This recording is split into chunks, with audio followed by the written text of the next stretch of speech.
సహాయం కోరిన దెయ్యం.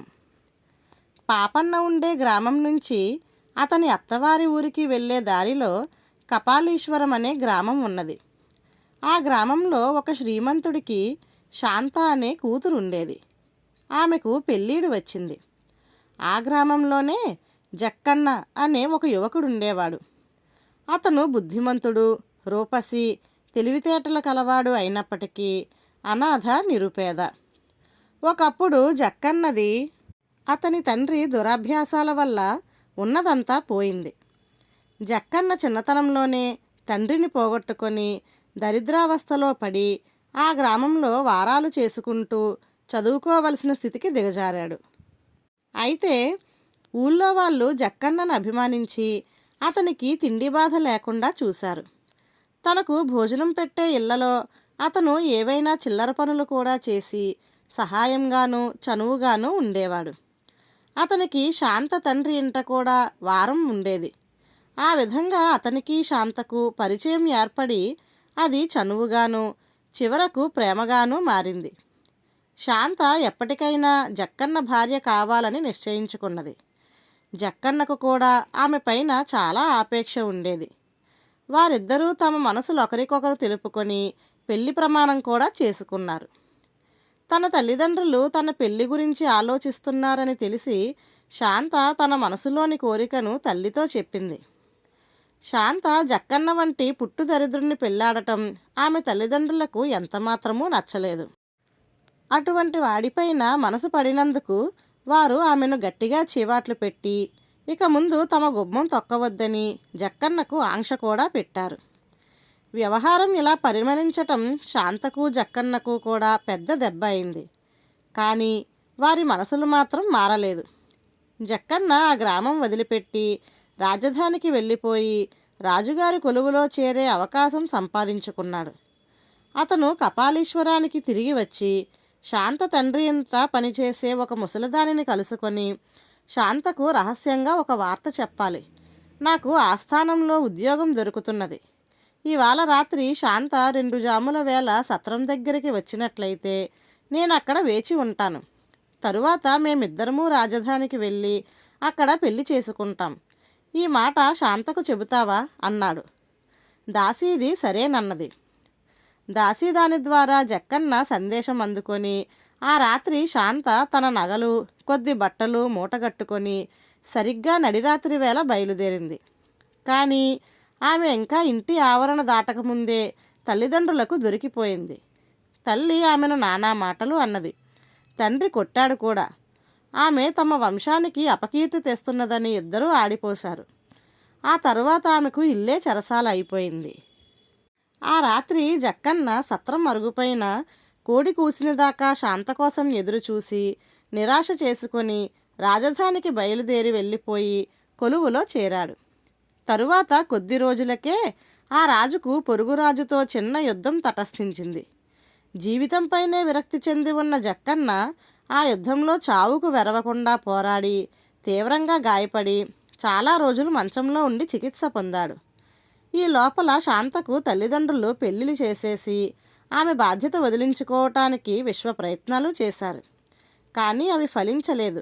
సంబంధాలు రాలేదు. ఆమెకు జక్కన్నకు మధ్య ప్రేమ ఉండిన సంగతి ఎవరికీ తెలియదని వాళ్ళు అనుకున్నారే గాని అది ఆదివరకే ఊరంతటికీ తెలిసిపోయింది. అందుచేత శాంతను పెళ్లాడటానికి ఎవరూ వచ్చేవారు కారు. నా కడుపున చెడపుట్టింది, దీన్నెవరూ పెళ్లాడరు అని తండ్రి కూతుర్ని తిట్టుకున్నాడు. వ్యవహారం ఇంతదాకా వచ్చాక తన కూతుర్ని ఆ జక్కన్నకే ఇచ్చి చేద్దామన్నా అతని జాడ తెలియలేదు. కష్టపడి విచారిస్తే అతను ఏనాడో యుద్ధంలో చచ్చిపోయాడని ఎవరో అన్నారు. ఆ దుర్వార్త వినగానే శాంత ఆత్మహత్య చేసుకోవటానికి నిశ్చయించుకున్నది. ఆమె ఒకనాటి అపరాహ్నం వేళ తండ్రి ఇంటలేక తల్లి ఏదో పనిలో ఉన్న సమయంలో ఇంటి నుంచి బయలుదేరి నడవసాగింది. సూర్యాస్తమయం వేళకు ఆమె ఒక నిర్జన ప్రదేశంలో ఉన్న ఒక చెరువు వద్దకు వచ్చి అందులో పడబోయింది. కానీ ఆమెను ఎవరో వెనక్కి తోసినట్లయింది. అయ్యో అంటూ ఆమె చతికిలబడి చుట్టూ చూసింది. అయితే ఎవరూ కనిపించలేదు. ఆమె మళ్ళీ లేచి చెరువుకేసి పరిగెత్తబోయింది. మళ్ళీ ఎవరో వెనక నుంచి లాగినట్టయింది. ఆమె మళ్ళీ చతికిలబడి చుట్టూ చూసింది. ఎక్కడా ఎవరూ కనిపించలేదు. మూడోసారి కూడా అలాగే జరిగేసరికి అయ్యో నన్ను చావని అని గట్టిగా అరిచింది. అదే సమయంలో పాపన్న తన అత్తగారి గ్రామం వెళ్ళి బండి మీద తిరిగి వస్తూ శాంత పెట్టిన కేక విన్నాడు. బండి దగ్గరికి రాగానే అతనికి చెరువు కట్టు మీద చతికిలపడి ఉన్న శాంత కనబడింది. పాపన్న దారిలో బండి ఆపి దిగి ఆమెను సమీపించి, ఎవరమ్మా నువ్వు? ఇక్కడ ఒంటరిగా ఏం చేస్తున్నావు? ఇప్పుడు గట్టిగా అరిచినట్టున్నావు, దేనికి అని అడిగాడు. శాంత దాచకుండా తనకు వచ్చిన కష్టమంతా చెప్పుకున్నది. అమ్మా, ఆత్మహత్య మహాపాపం. నీకు నీ తల్లిదండ్రుల ఇల్లు నరకంలాగుంటే మా ఇంటికి వచ్చి ఉండు. నీకే కష్టమూ బాధ లేకుండా నేను కాపాడుతాను అన్నాడు పాపన్న. శాంతకు పాపన్నను చూస్తున్న కొద్దీ అతను తప్ప తనకెవరూ ఆప్తులు లేరనిపించింది.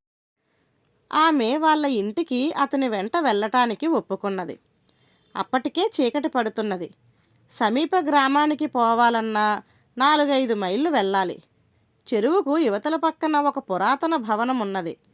పాపన్న శాంతను బండిలో ఎక్కించుకొని ఆ భవనం దగ్గరికి తోలుకుపోయాడు. అప్పుడే చంద్రోదయం అయింది. భవనం పాడుపెట్టి ఉన్నదే గాని శిథిలం కాలేదు. ఇంటి ముందు అక్కడక్కడా పిచ్చి మొక్కలు, గడ్డి తుప్పలు ఉన్నాయి. పాపన్న దీపం వెలిగించి బండి నుంచి వంట సామాగ్రి దింపి రాళ్ళు పెట్టి పొయ్యి ఏర్పాటు చేసి చెరువు నుంచి నీరు తెచ్చాడు. ఇద్దరూ చేరి తేలిక వంట చేసేశారు.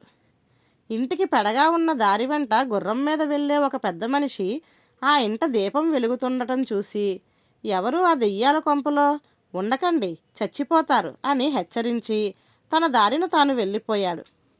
పాపన్నకు దెయ్యాల భయం లేదు. శాంతనడిగితే, చావటానికే సిద్ధమైన దాన్ని, నాకేం భయం అన్నది. నిన్ను చెరువులో పడకుండా ఆపినది ఈ ఇంటి దెయ్యమే అయి ఉంటుంది. అది మంచి దెయ్యమే అయి ఉండాలి అన్నాడు పాపన్న. వాళ్ళిద్దరూ తేలికగా భోజనం చేసి ఇంటి ముందు వసారాలో చెరొక పక్క నడుములు వాల్చి పడుకొని నిద్రపోయారు. అర్ధరాత్రి వేళ ఎవరో మాట్లాడిన అలికిడి అయ్యి పాపన్న శాంత ఇద్దరూ కూడా కళ్ళు తెరిచి చూశారు. ఒక తెల్లటి ఆకారం గాలిలో తేలి ఉండటం వారిద్దరికీ కనిపించింది. దాన్ని చూసి శాంత కెవ్వున అరిచింది. భయపడకు తల్లి, నేను నీకేమీ అపకారం చెయ్యను అన్నదా ఆకారం. పాపన్న లేచి కూర్చొని, ఎవరయ్యా నువ్వు, ఏం కావాలి అని అడిగాడు. నాకొక్క ఉపకారం చేయాలి నాయనా. నేను ఈ ఇంటి యజమాని అయిన గోపన్నను. ఇప్పుడు పిశాచంగా ఉన్నాను. ఈ అమ్మాయి నా మనవడి భార్య. ఈమె భర్తను తెచ్చి ఇద్దరినీ ఈ ఇంట కాపురం పెట్టాలి. అంతదాకా నాకు ఈ పిశాచపు బ్రతుకు తప్పదు.